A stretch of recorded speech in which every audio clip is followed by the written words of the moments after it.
நான் நினைச்சிருக்க டேட் இது. நீ நினைச்சிருக்க மந்த்ல கவர்மெண்ட் ஹாலிடேஸ் வருமா? நிறையவே வரும். நீ நினைச்சிருக்க மந்த் ஃபர்ஸ்ட் 6 மந்த்தா இல்ல நெக்ஸ்ட் 6 மந்த்தா? என்ன இப்படி என்ன பண்றது? அதான் டக்குன்னு கண்டுபிடிக்க முடியும். சரி நெக்ஸ்ட் 6 மந்த் தான். உன்னோடது ஃபர்ஸ்ட் தான். உன்னோட டேட்ல குளிரா இருக்குமா ரொம்ப? கன்சிடர் பண்ணுமா? கோடை காலமா? இல்ல. நீ நினைச்சிருக்க மந்த்ல காந்தி ஜெயந்தி வருதா? இல்ல. நீ நினைச்சிருக்க மந்த் கண்டுபிடிச்சிட்டான்னு நினைக்கிறேன். ஜனவரி. பொங்கல் வருதா நீ நினைச்ச மந்த்ல? வருது.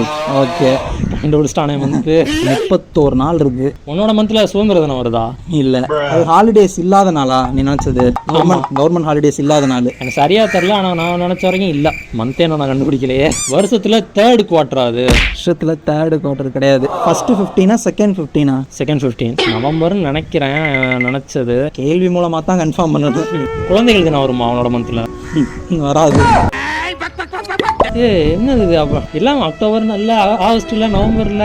ஓகே 3rd குவார்டரும் இல்ல அப்படின்னா டிசம்பரா? டிசம்பர் குளிர்காலம் இருக்கலாம்னு தான் சொன்னேன். கன்சிடர் பண்ணுவாங்கன்னு சொன்னேன். ஜனவரி 22 லோயர். உன்னோட மந்த்ல கிறிஸ்மஸ் வருமா? வரும். குளிர்காலம் தானே அது. கன்சிடர் பண்ணலாம் தானே சொன்னேன்.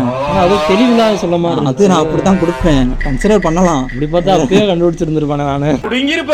ஜனவரி 20 லோயர். உன்னோட டேட் ஃபர்ஸ்ட் 2 வீக்ஸ்ல வருதா? ஆமா. ஜனவரி 18 லோயர். 17 லீவு தானே. 15 15 16 3 நாள் தானே. சரி இப்போ 17 தான் இருக்கும். ஓகே. உன்னோடது டிசம்பர் 12. இல்லை, ஜனவரி 17. கரெக்ட்.